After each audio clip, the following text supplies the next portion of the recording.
gotta give it to him. That's the worst part of it. All right. I ate a pork chop. I don't want to brag or anything like that. But it's in my belly right now as we speak. And I realized that you eat at a restaurant different than you eat at home, you know? Like at home, you would never cook up a pork chop on your skillet, you know, and make it nice and hot on one side, then turn it over, make it hot on the other side, and then cut into it, see how it's going in the middle there. And then you go, man, I'm gonna love eating this delicious pork chop. As soon as it's hot enough to eat, I'll eat it. But while I'm waiting, I'm gonna eat a big loaf of bread. Who would do that? Have like 35 pats of butter and I'll eat that loaf of bread. And that will get my appetite sharpened up for the pork. I also noticed that desserts are different nowadays. When I was young, the waiter would come and he'd go, "What do you want for dessert? Cherry pie or apple pie?" And you go, "I will have a cherry pie." And a guy would bring one. It was very simple, you know. Things were very simple back then. Now, desserts, oh my Lord. The guy shows up and he's got a big tray, a canted angle, and every confection known to man is on it. And I don't like the way he talks, like, because he doesn't talk like the pork chop talk anymore. All of a sudden, for the dessert, he's like, oh, the sexual undertones, you know. I mean, he's all like, ah. Why are you saying ah like that? He's like, ah. May I tempt you or something? Tempt me?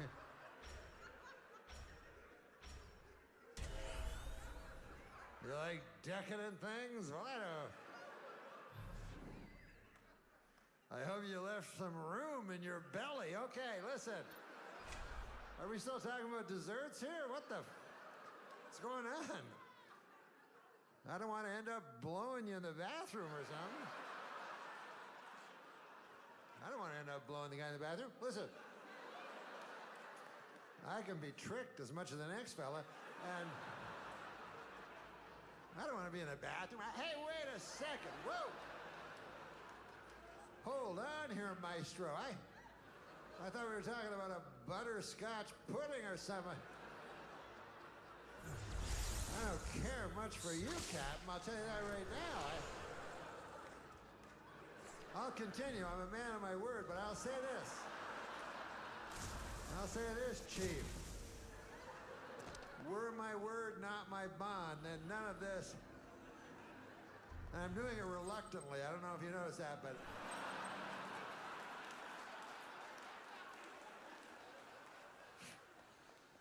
sex to me is, first of all, I don't, you know, I'm an old man, you know? I'm like 12 or something like that. I'm trying to get score going again. I feel that Lincoln, when he thought that up, he thought that was gonna go, you know what I mean? Like his wife was like, why don't you just say 87? He's like, why don't you shut the fuck up? Last I checked, I was the orator in the family, and you were the fucking insane lady. I say 7, believe me. Score is gonna catch on big time. But it never did.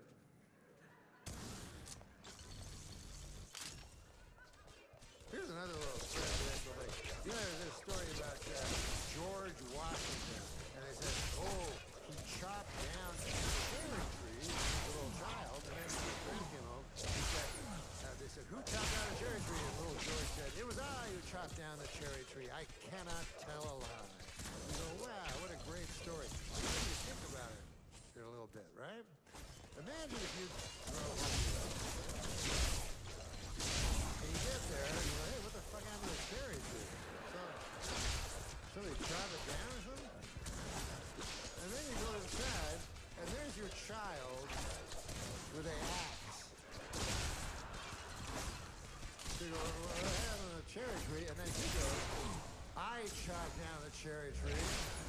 I cannot tell a lie. And you go, okay. The first part of what you said bothers me a lot. The second part scares the fuck out of me. You can't tell a lie? Incapable of lying?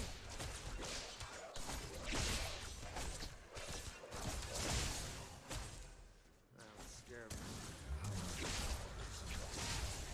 Now, I live in LA. Everybody go to parties in LA, and I go too, but I'm no good at them. Here's my problem. I have no opinion.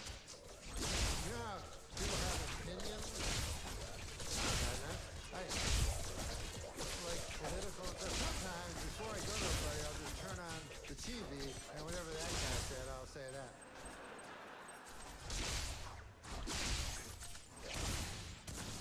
But I'm not good. Like when I go to parties, I don't want serious discussion. I try to find somebody that's at my same level, and I'm good at it. Like, you gotta say guys have gaydar, they can see other gay people.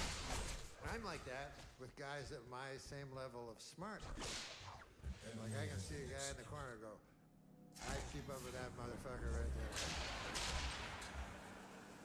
And then I make a beeline for that character. And then we talk about Jughead comics for a couple hours. Everything's fine. Sometimes people go, well, why do you even go to these parties if you don't like, talking?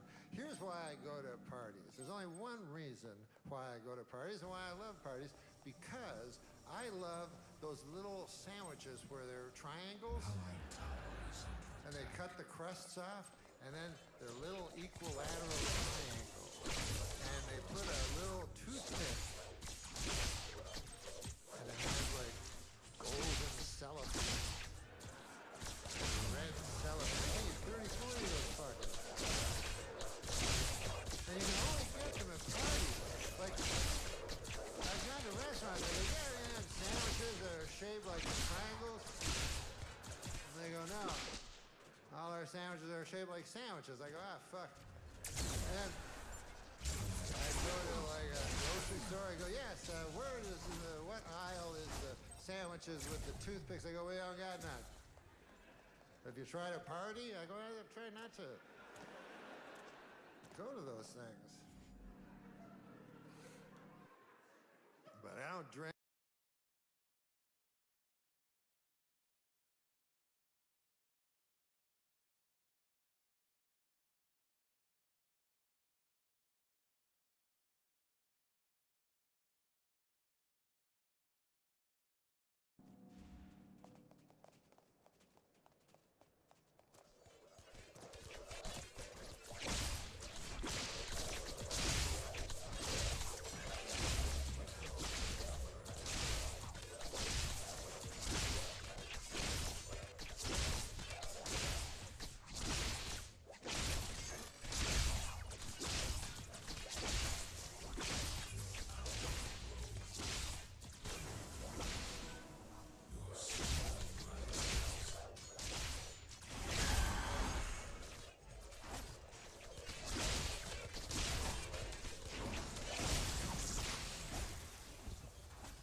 chick never had the chance to learn how to avoid the seal.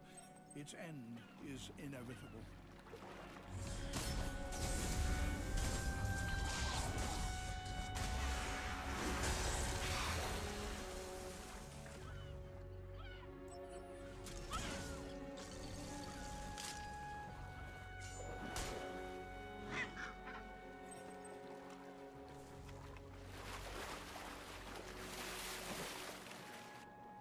The leopard seal efficiently flays the chick, tearing off a small piece with each throw.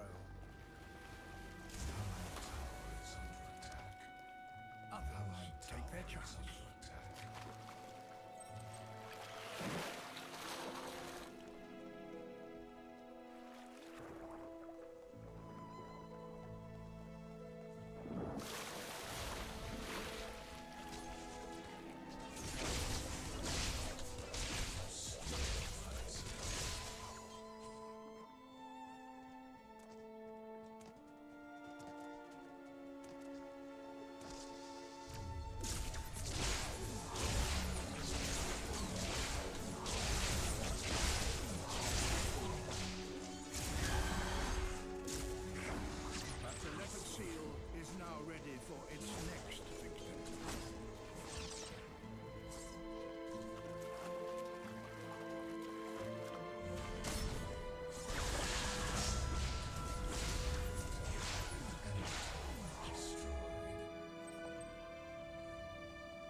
It's a lottery, and the lucky chicks make it out to open water. There is still an element of chance in life which an individual can do little about.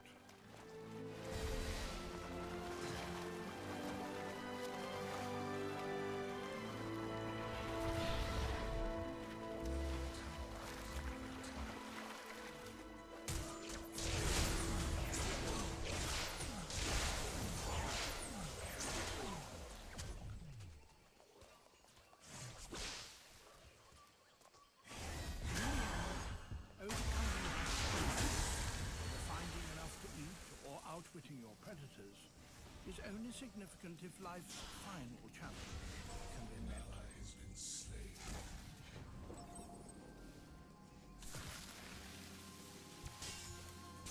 From a tiny frog dedicating weeks to her few cherished tadpoles, to an orangutan who spends 8 years bringing up her baby, individual animals strive to reach this one ultimate goal: to pass on their genes and to ensure the survival of the next generation. Ultimately, in nature, that is what life is all about.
It looks like a survivor from the age of the dinosaurs.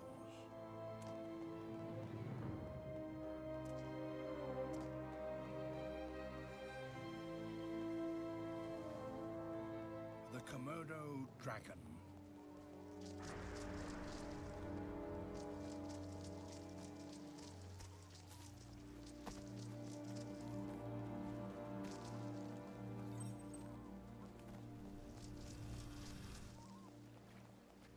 Three meters long, a top predator.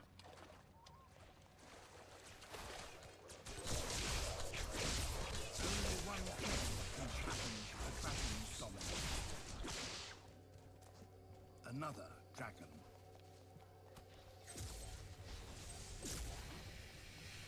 In the breeding season, males are drawn into savage conflict.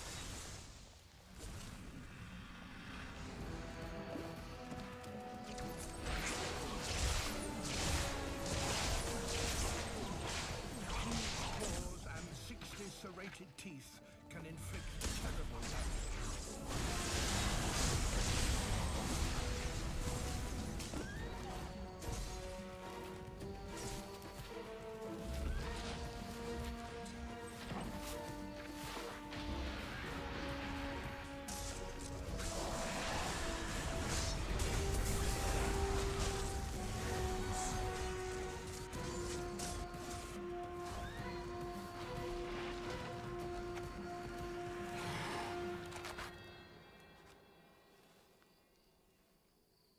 The Komodo dragon is the only reptile that still rules the land, as dinosaurs once did. It can dominate here because it has no competition. But for the rest of the world's reptiles and amphibians, survival is a much tougher struggle.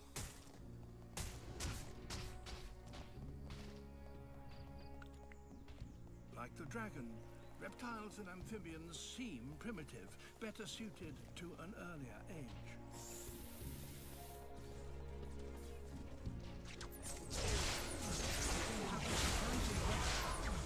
Extraordinary strategy. And they still find.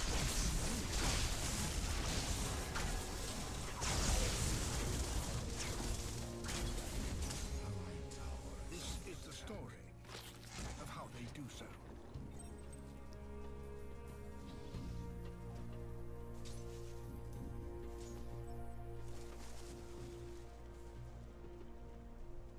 An allied tower is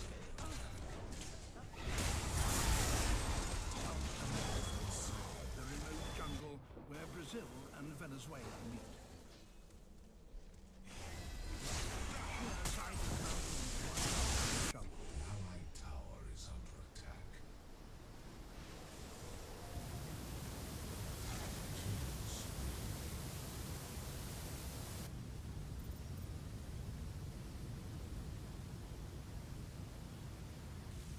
Few places on Earth are wetter.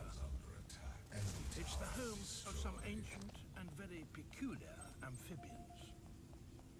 The waterfall toad is just 2.5 centimeters long, the size of a postage stamp.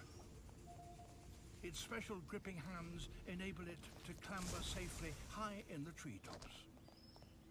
An allied tower is under attack.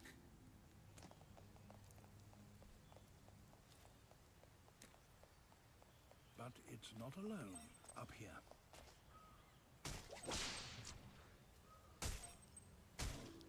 Most frogs and toads avoid predators by hopping out of danger. But this toad never evolved the ability to hop much more than a couple of centimeters. And that's nowhere near enough. One way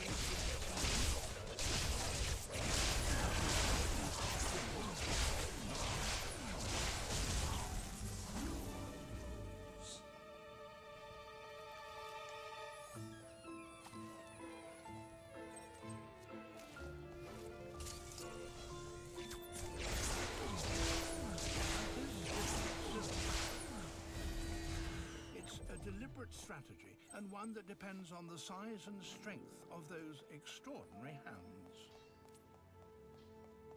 Free falling like this is a very effective way of escaping.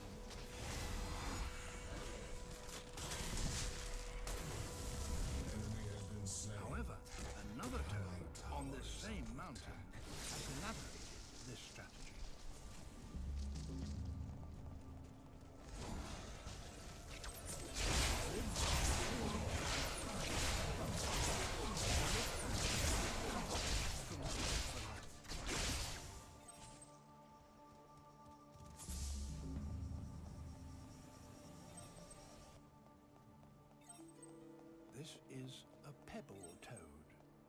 It is also just 2.5 centimeters long. Has been slain. An enemy has been slain.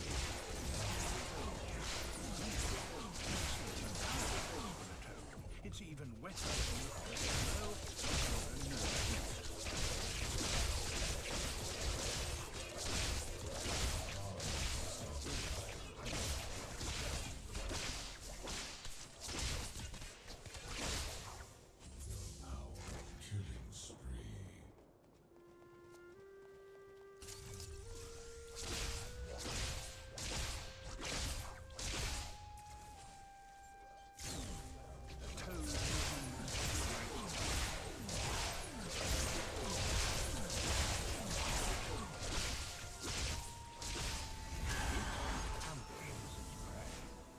Your skill rises.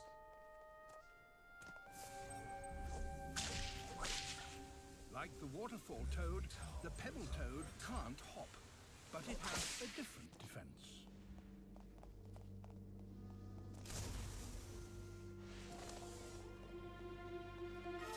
Killing spree.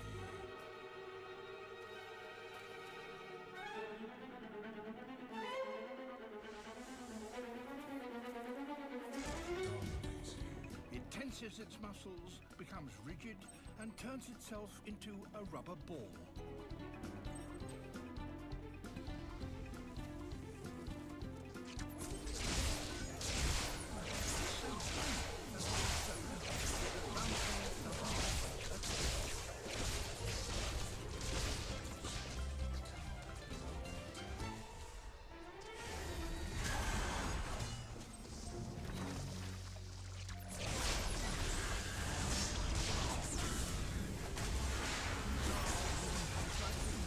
Are one of the reasons why amphibians and reptiles are still so successful.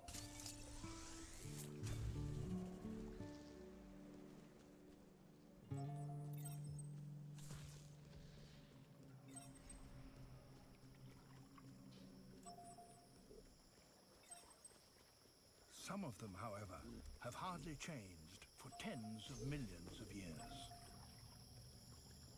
An allied tower is under attack.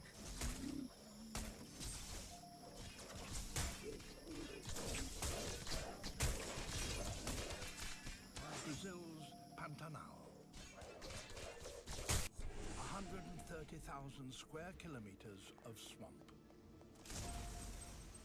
In the dry season, the water is reduced to isolated pools. And then they contain the greatest concentration of crocodiles on Earth. These caiman crocodiles are trapped and fast running out of food. It will be a long time before the rains return and the rivers rise, bringing with them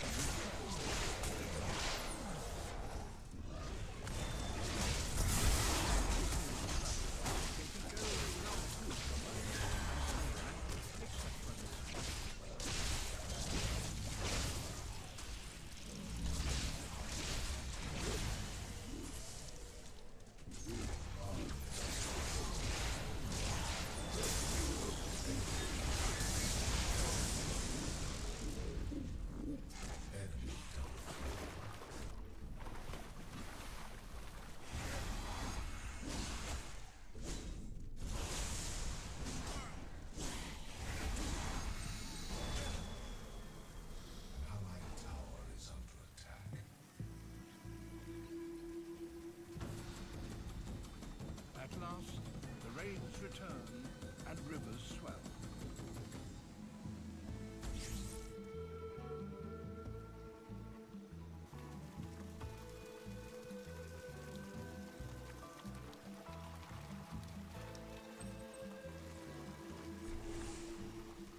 All reptiles are experts at saving energy.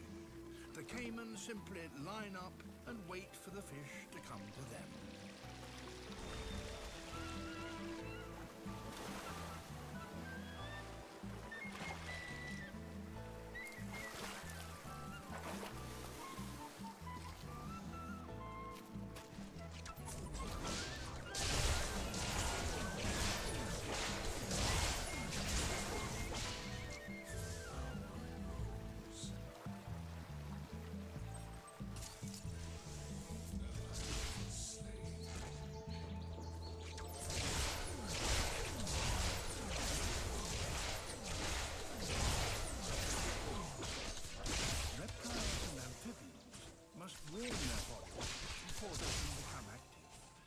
Until then, they are slow-moving and vulnerable.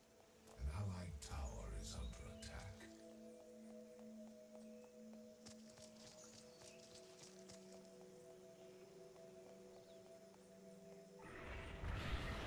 The quickest way is to bounce.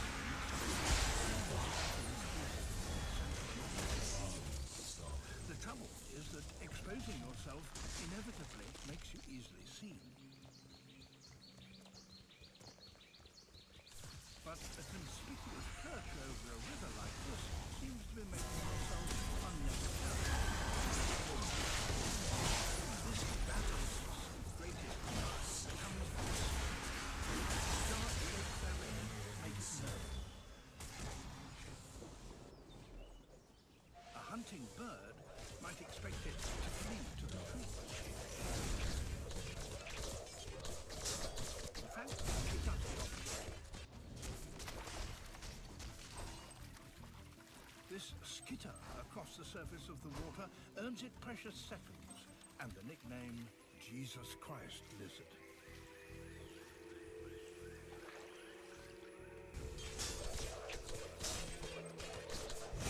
It drives its feet down so hard and so fast that it never sinks deeper than a few centimeters. A human would need to run at 100 kilometers an hour to do this.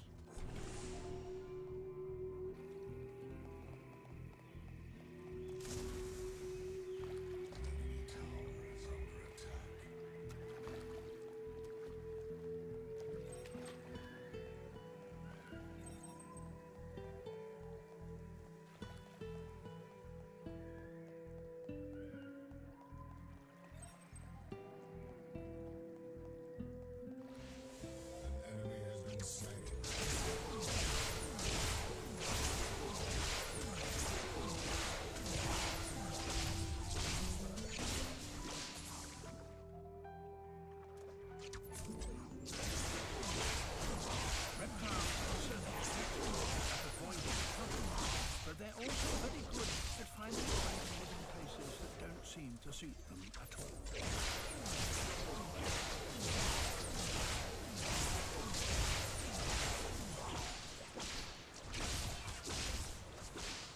allied tower is under attack.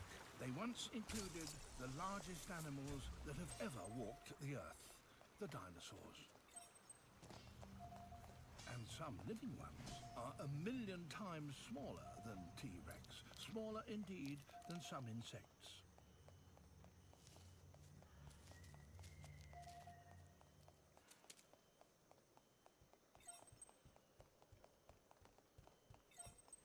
The Brazilian pygmy gecko could sit comfortably.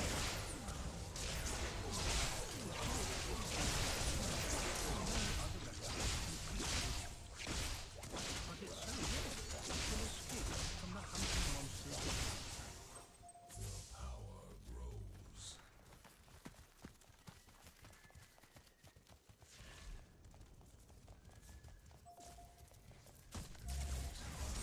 It's so strong that it has special problems.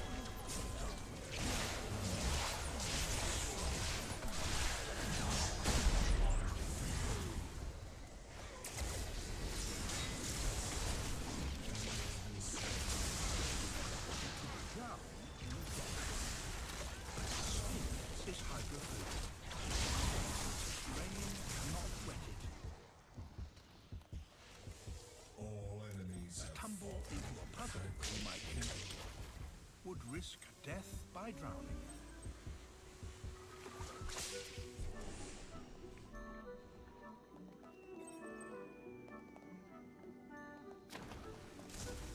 But the gecko is unsinkable. It's so light and its skin so water repellent that it can literally stand on water. enemy tower is under attack. An enemy tower is under attack.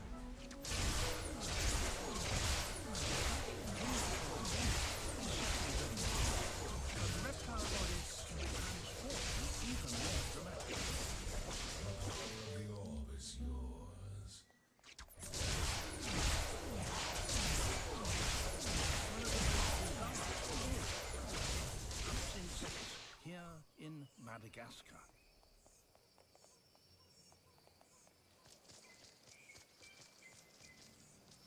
The praying mantis has 360-degree vision, but it hasn't seen the danger that is now approaching.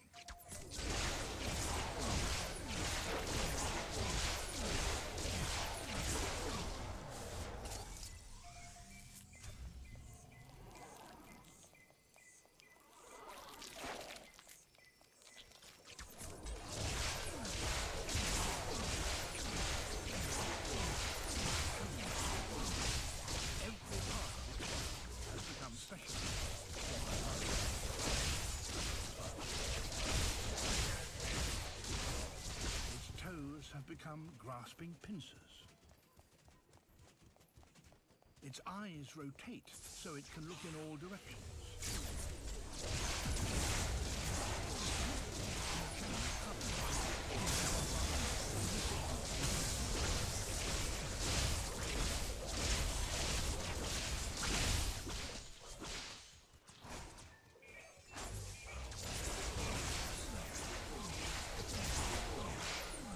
The chameleon body is concealed from both predator and prey, so it can launch a surprise attack.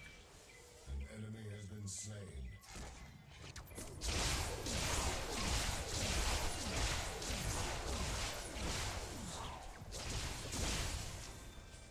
tongue is like a missile, aimed at its prey's head to neutralize its defenses.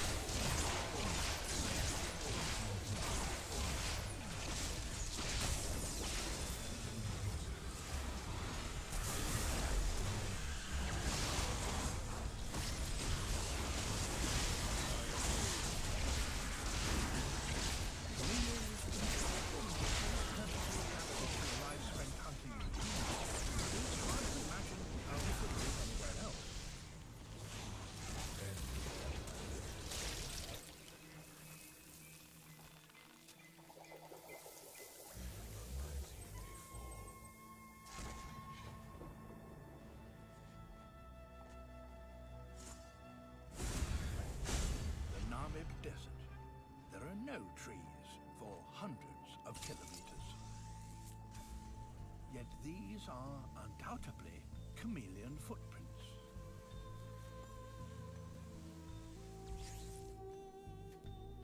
This female Namakwa chameleon is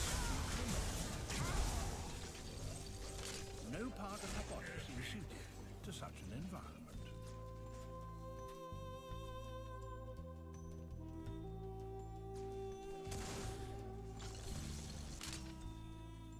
Her feet, that could give her such a good grip on twigs, should surely be useless on soft sand. But she's able to spread them, like snowshoes. She needs to get warm and active while the desert is still cool, so she exploits the side facing the sun is dark to absorb the sun's heat, while the other is light and minimizes the heat.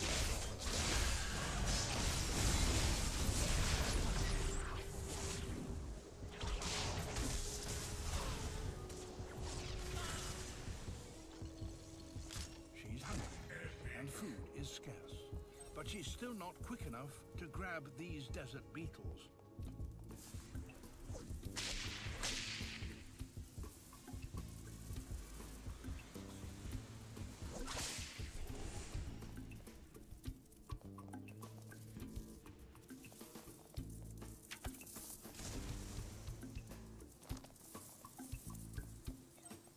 Her solution is simple. She finds, at last, a little vegetation and waits for a shade-seeking beetle to come to her.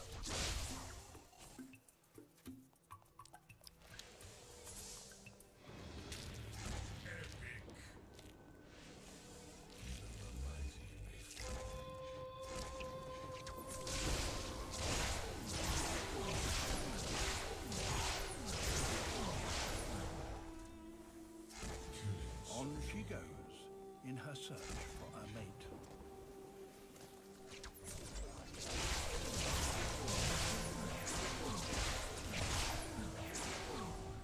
Enemy tower is under attack.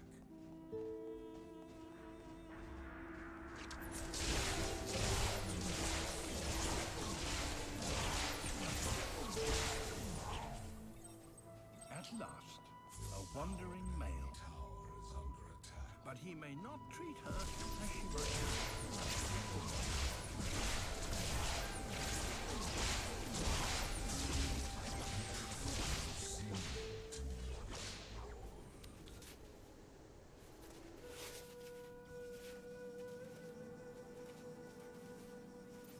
The courtship of most chameleons is gentle, but in this desert, a male meets a female so rarely he can't risk being rejected.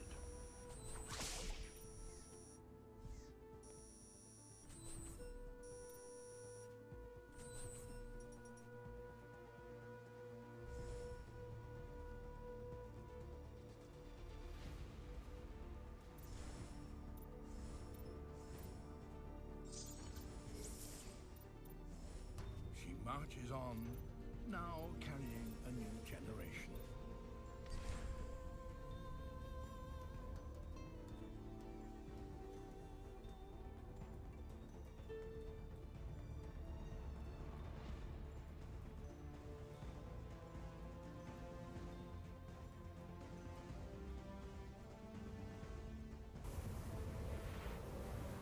A 6-month freeze, when temperatures may drop to minus 40 degrees centigrade, should surely make things impossible for a reptile.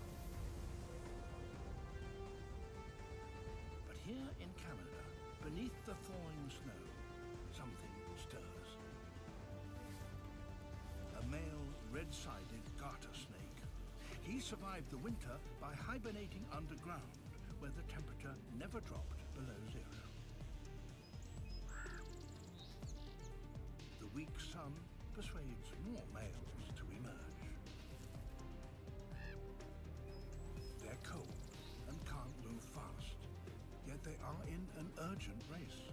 The first males to warm up will have a head start when the first females appear.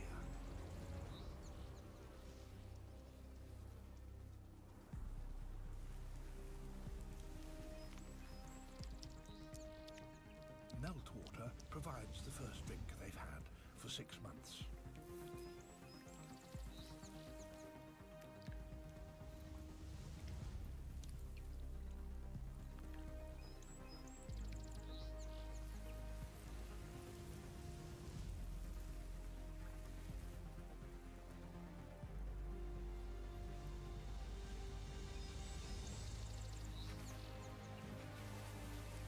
At last, a female has emerged. The warmest males will inevitably be the first to react to her smell. She will only mate once, so competition between them is intense.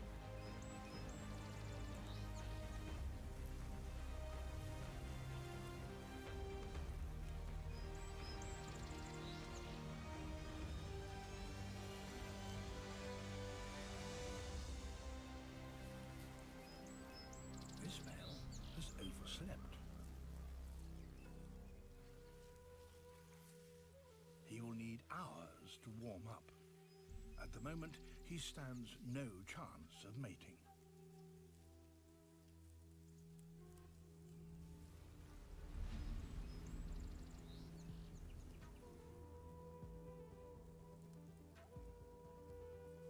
Most of the other males are ready to chase females, but curiously, some leave the race and go to join the cold male.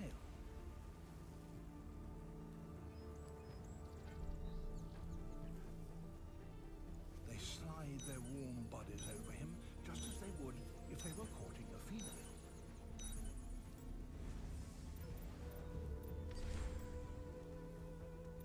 More and more males crowd round him. Why? Their relative temperatures show what's going on.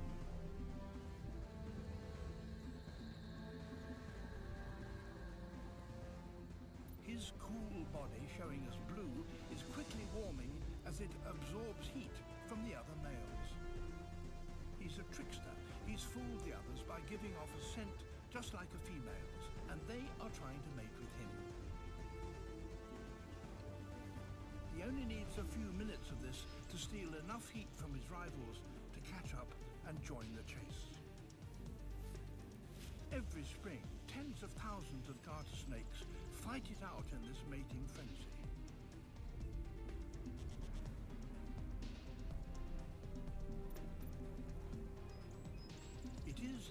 was the greatest gathering of reptiles in the world.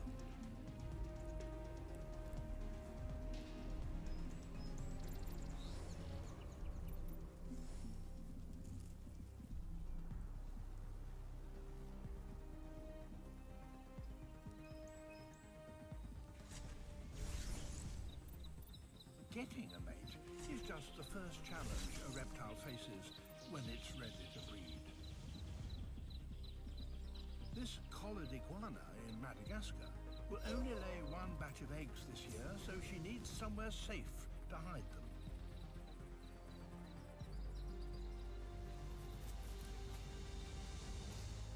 Her eggs are much sought after by predators. They're excellent food packaged meals. She appears to have the answer.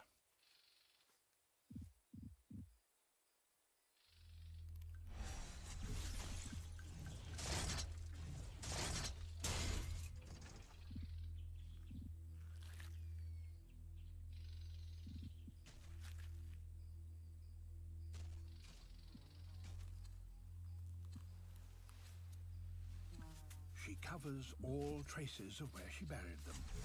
It's a good strategy. Not good enough.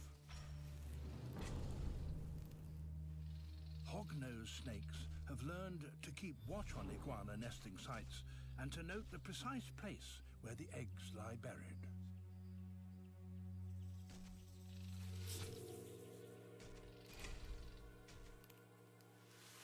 She has been completely outwitted.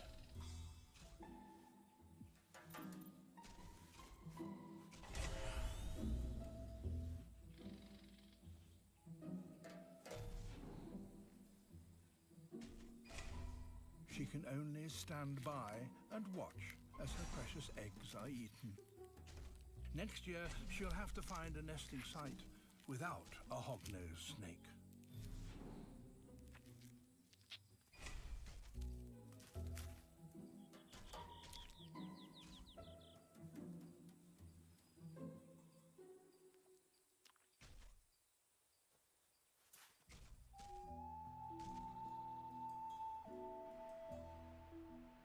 On the other side of the world, in the Sonoran Desert of Arizona, a similar drama has a very different outcome.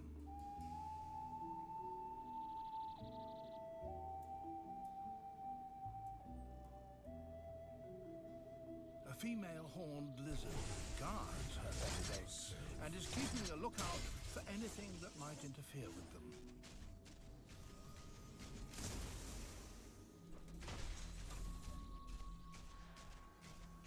Western patch-nosed snake. It is an egg eater. And she won't stand for it.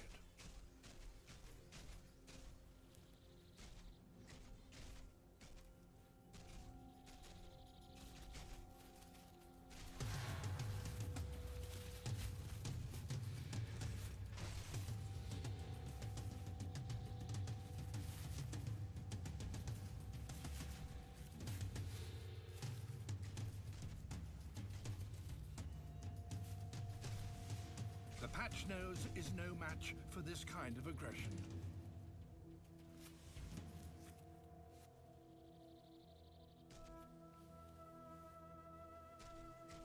Her eggs are safe, for now. Another predator, a coach-whip snake, and this species is a lizard eater.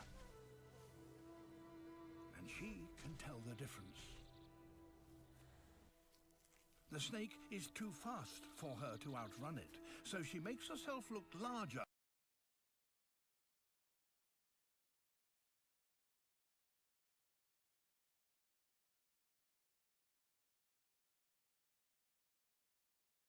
And now the lizard plays her trump card. An allied tower is under attack. The snake isn't accustomed to prey that does this.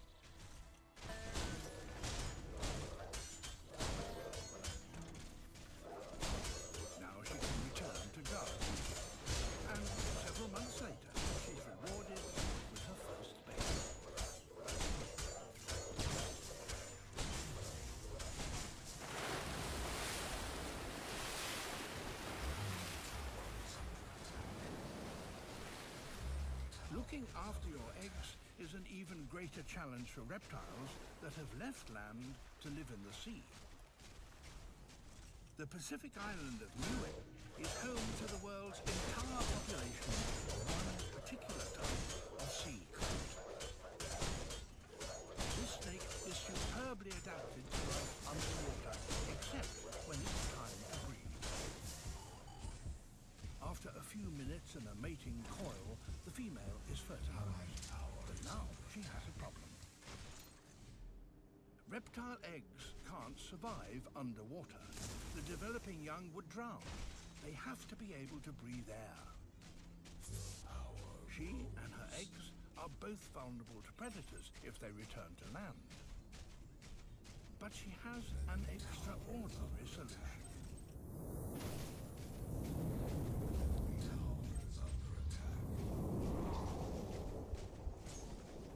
She dives beneath the island to find the entrance to a long underwater tunnel.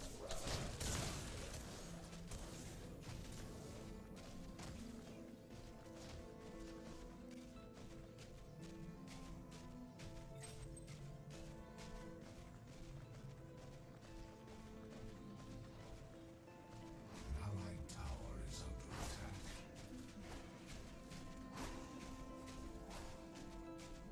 At the far end is a cave with an air pocket.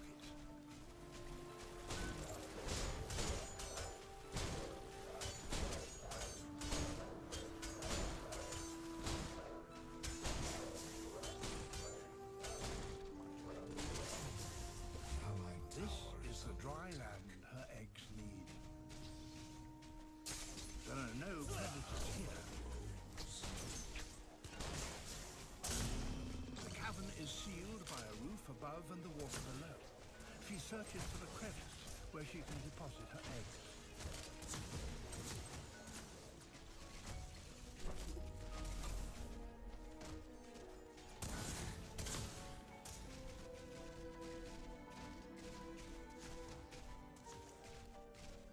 The eggs will be completely safe here, and she will live peace. Allied tower is under attack.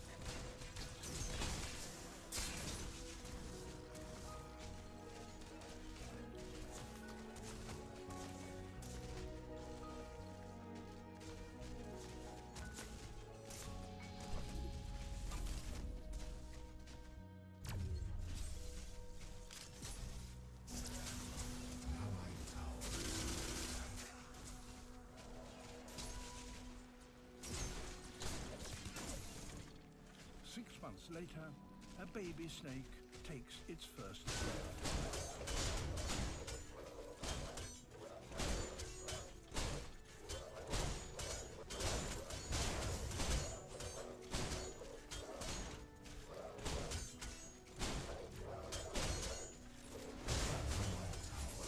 Somehow, the young snakes must find their own way to water.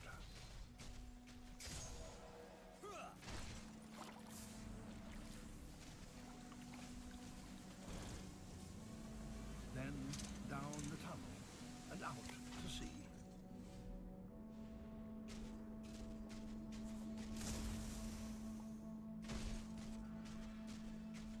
Allied tower is under attack.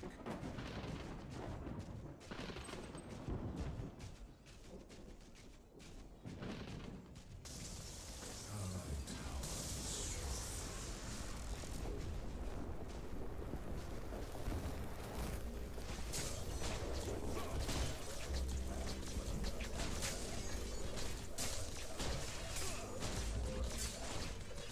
A male giant bullfrog. Reptiles and amphibians rarely care for their young after they hatch, but this South African bruiser is an exception. The males sort out their dominance through combat.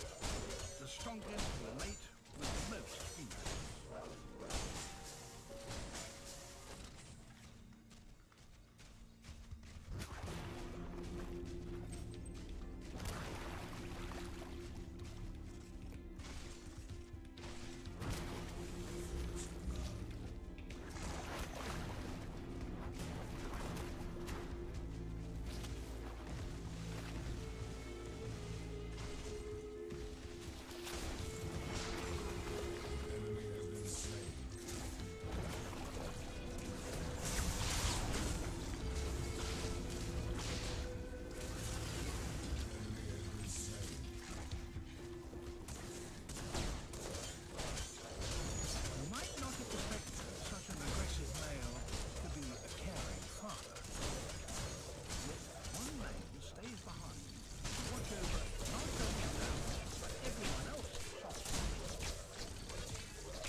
a single pool.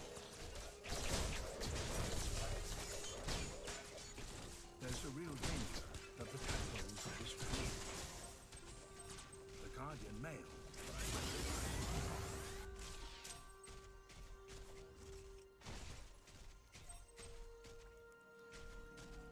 They will be dead within an hour unless you can do something to help.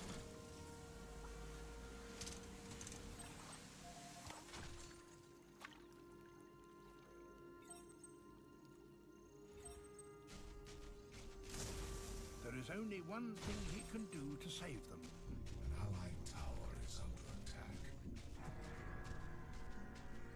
Dig a channel to the main pool.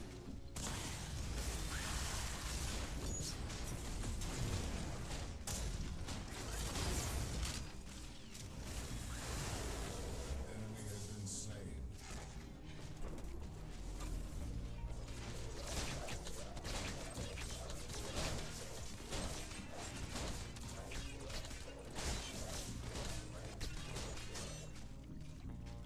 An allied tower is under attack.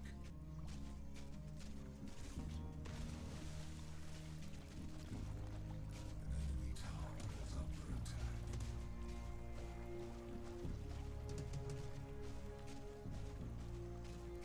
They're safe.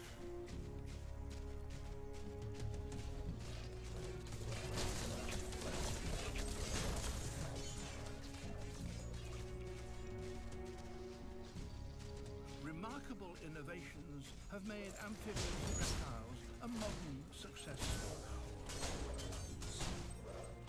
What is more, among their ranks is one reptile that is still an undisputed top land predator. The Komodo dragon. They mostly hunt deer, which is powerful and easily overpowered. But in hard times, the dragons risk hunting something much bigger. Water buffalo, an animal 10 times their size.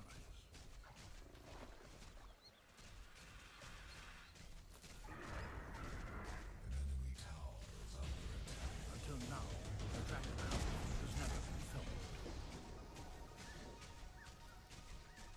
Allied tower is It's the dry season. The buffalo sleeps through the heat of the day in one of the last water holes.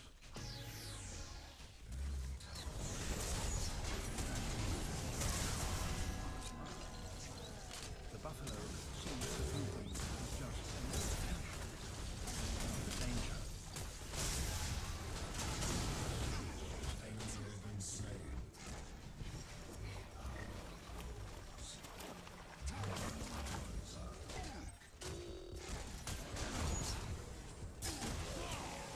Dragon's away.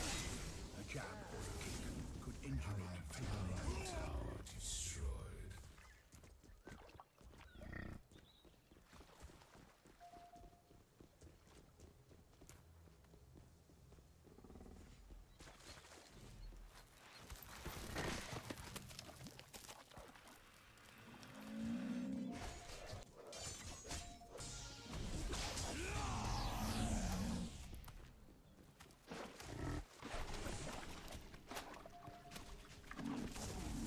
The bites are just flesh wounds, but other dragons are alert now. Like sharks, they're excited by blood.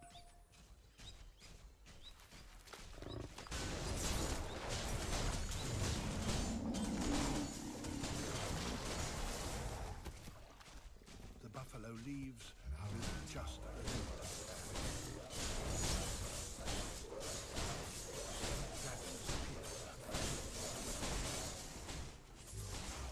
Rose. An enemy tower is under attack. They show a peculiar interest in the buffalo and follow it wherever it goes.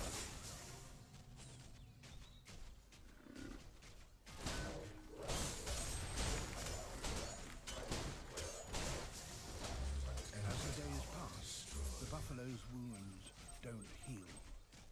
It starts to weaken. The dragon's hunting method begins to come clear. A brand new discovery reveals that the dragon has been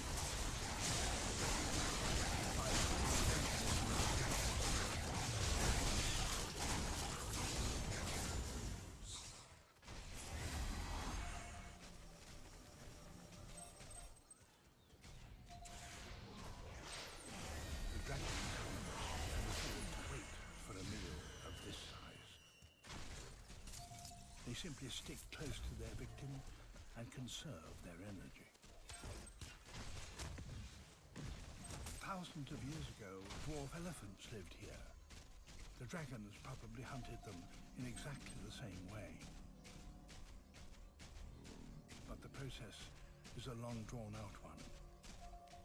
3 weeks later, and the buffalo is very weak.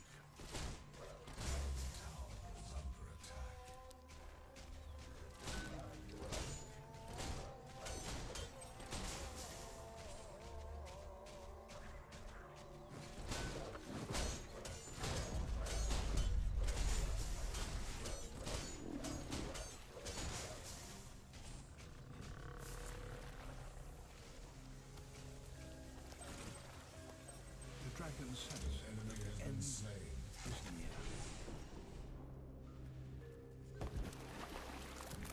They must remain wary.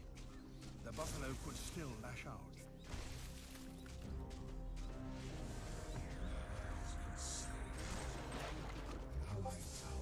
Gradually, they close in to try and finish it off.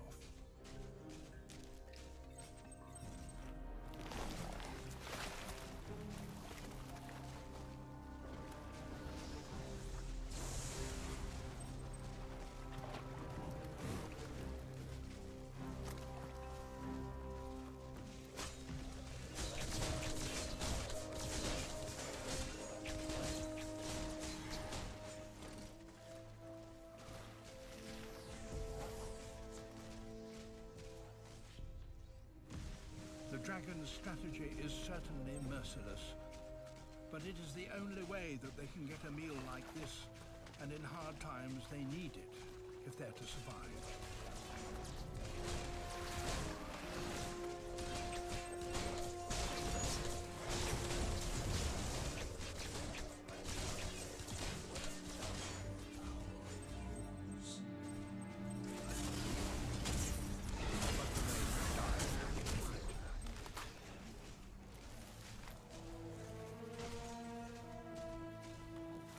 Big dragons have gathered to feed.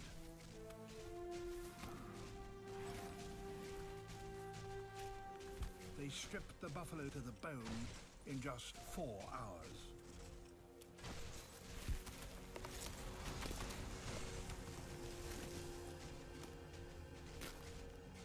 This is the biggest venomous animal on the planet.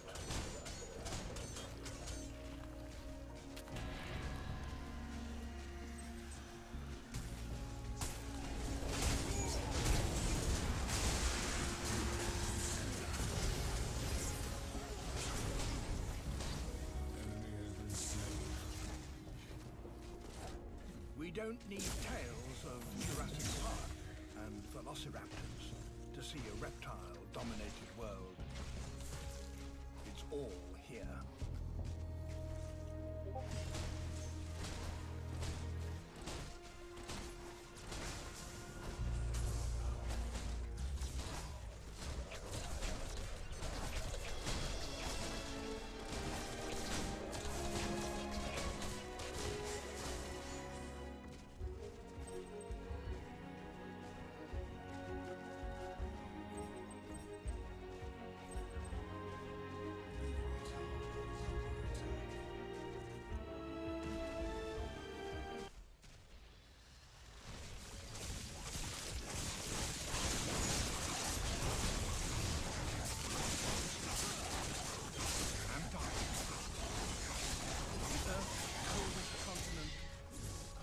One that is most hostile to life.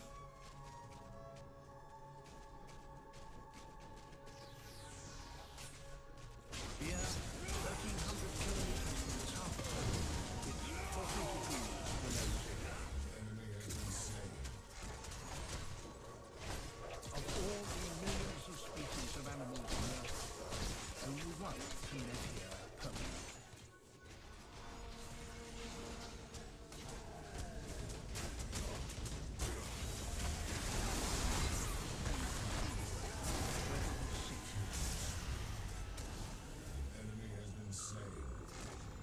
can survive because she can dive below the ice. Here she is protected from the storms above, and here too she can find food. An enemy tower is under attack.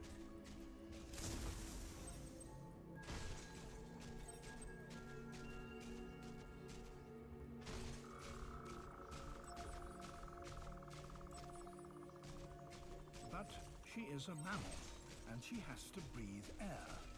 So she has to keep a lifeline open to the world above the ice.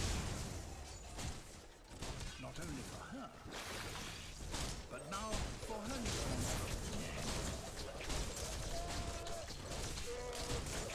He's less than a week old and still very vulnerable. Rose.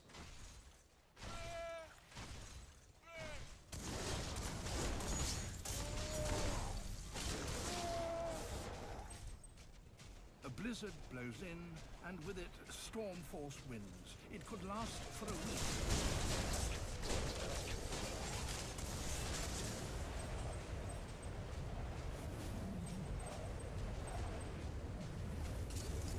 Being mammals, seals can generate heat within their bodies, and their fur, with a thick layer of fat beneath it, prevents most of that heat from escaping, even in cold conditions like this.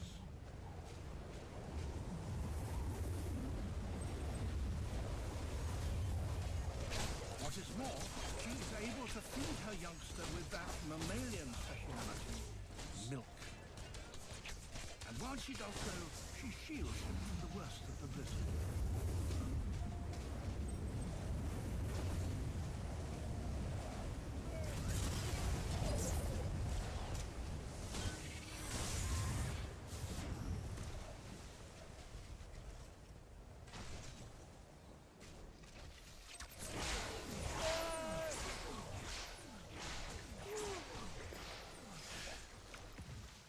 She has worked hard throughout the winter to prevent her breathing hole in the ice from freezing over.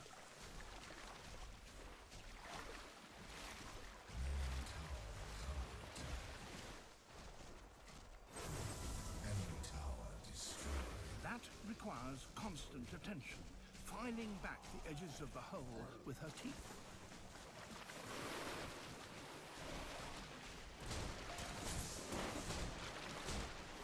Her pup needs to join her under the ice as soon as he can swim properly.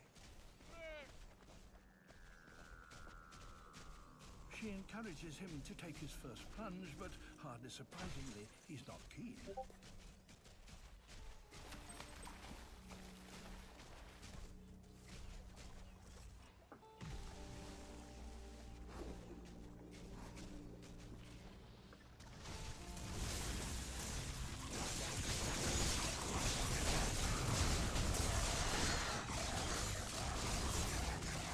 Now, diving ahead, he has to learn how to hunt underwater and to find his way back through the maze to his hole in the ice.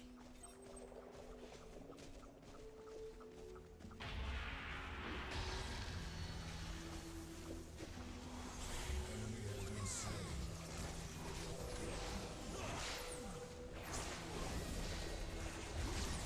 A warm body, fur, milk, and maternal care are essential for the weather seal's survival in this freezing environment. And those qualities have helped the mammals to colonize the entire globe.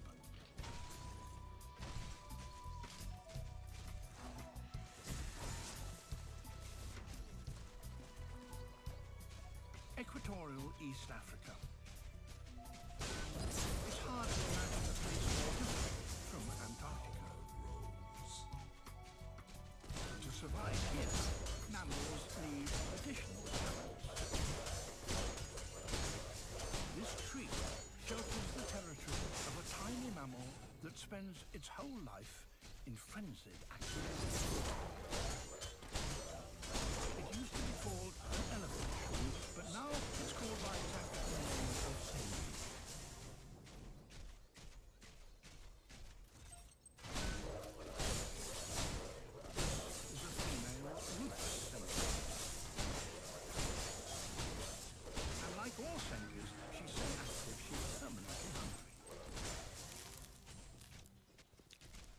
with all the food she needs, she has to be both industrious and ingenious.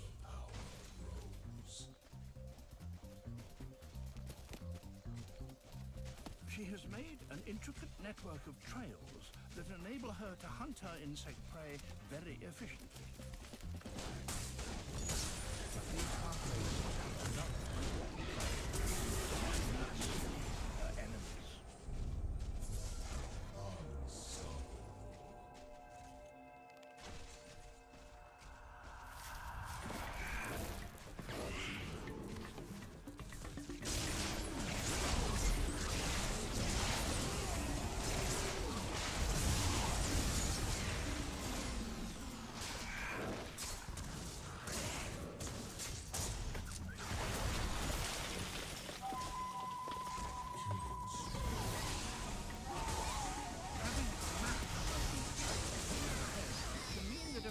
Between life and death.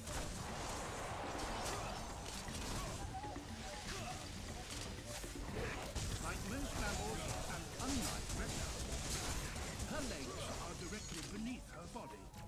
That makes her less stable, but much faster and more agile.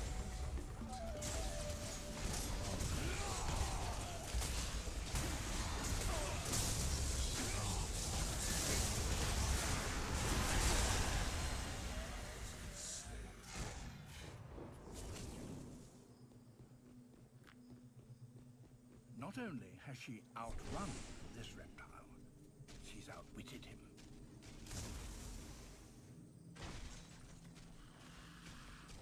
And just as well, for she is a mother and has a youngster to care for. Enemy inhibitor is under siege. Tower is under attack. The Senki relies on speed and cunning for its success. Other mammals have very different techniques. Here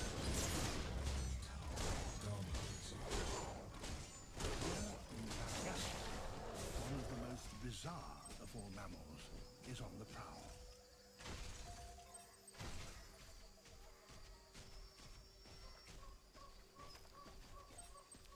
The Ai, like the Senki, lives on insects. But the ones that she seeks, she can't see, for they're buried deep inside branches. They're beetle grubs. To find them, she has a special talent. She taps her fingers on the wood up to 8 times a second and listens for the tiny change in resonance that indicates a hollow spot within. Identify the precise position in which to gnaw a hole in order to reach the grub.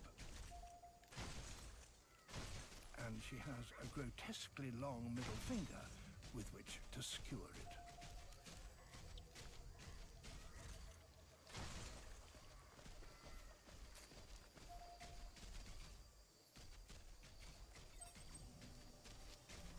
It takes a young Ai 4 years to perfect this technique.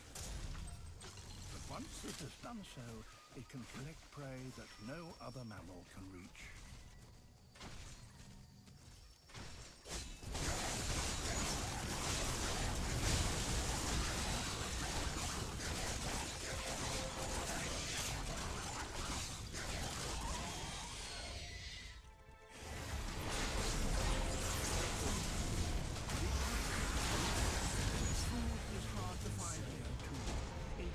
This land is so balanced that few large animals can live here. One mammal has found a way.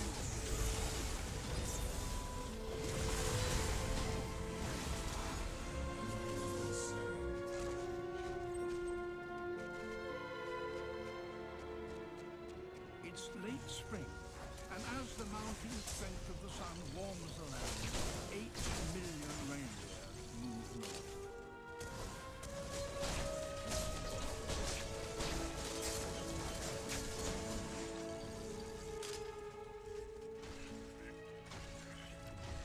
Vegetation is so meager that the only way the herd can get enough is to keep constantly on the move.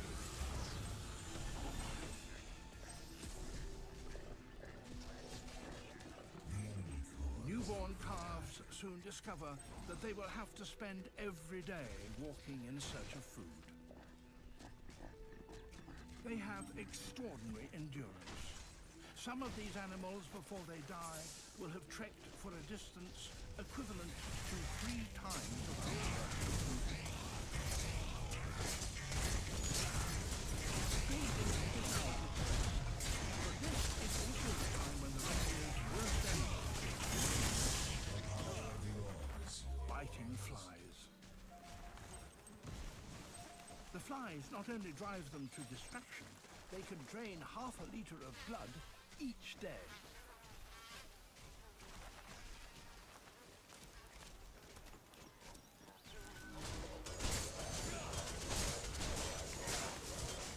But the reindeer have a defensive strategy.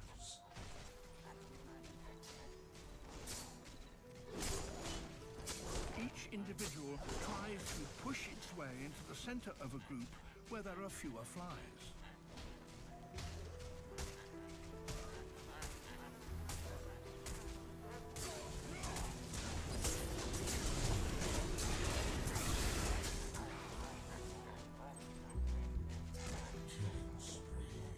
With all this pushing and jostling, mothers need to keep their calves close.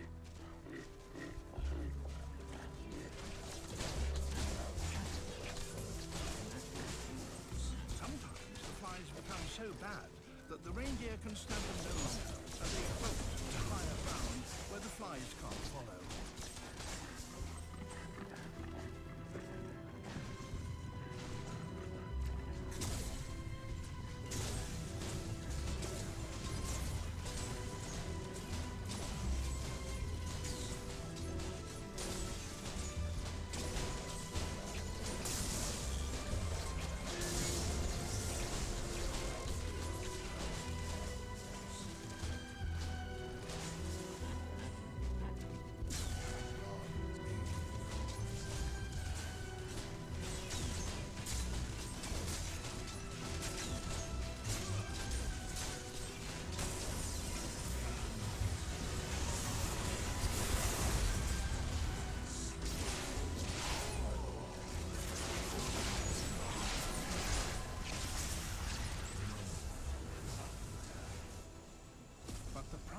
Escape can be high.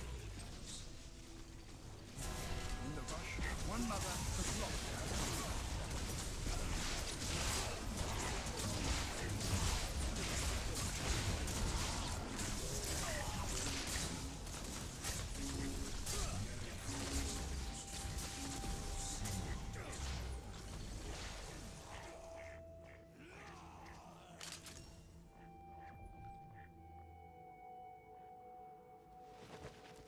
Others have already found it.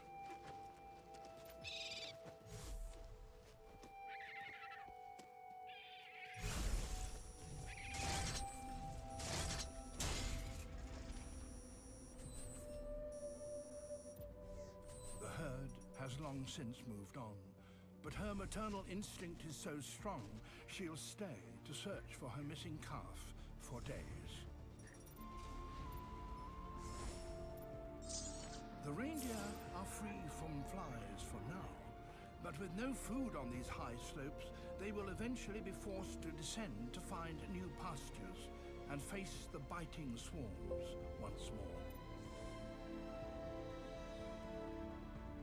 No animal makes a longer migration across the lands of the earth than these mammals.